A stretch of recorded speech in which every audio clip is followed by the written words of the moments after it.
FORA.tv. The world is thinking. The prices at the tank at the gas station essentially doubled over the last couple of years in this country. Is that the same in Europe and Asia and other continents? No. For a lot of reasons. I mean, first of all, they have. Sorry, did somebody say something? Yeah, I said it's already raised in other countries. It's higher. But you're kind of asking about has not so much about levels, but the increase. Has it increased much?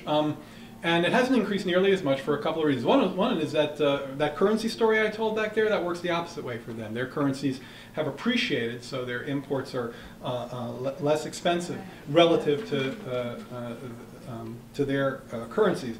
The story there goes, and it's actually an important one to wrap your head around. As our dollar weakens, imports are relatively more expensive and exports are relatively cheaper. This notion of a strong or weak dollar only makes sense when you compare it to other currencies. And as the dollar gets weaker, it means it's weaker relative to the yuan, relative to the euro, and that means the things that we export are cheaper to those who buy them abroad, and the things they import here are more expensive. So if your currency is appreciating, imports are relatively cheaper. Right? And that's what's happening with oil in some of these other countries. It's not that the prices are falling, it's just that they're not rising as much. I think the bigger story is that they do a much better job than we do on conservation. I mean, do you know that, and I write it in the book, I don't remember the exact number, but the MPG, the miles per gallon in Europe, is something like 10 miles per gallon higher than it is here. Yeah.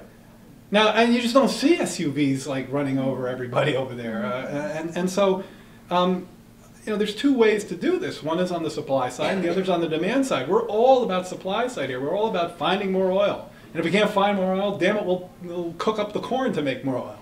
And I'd like to see a lot more attention to the conservation side.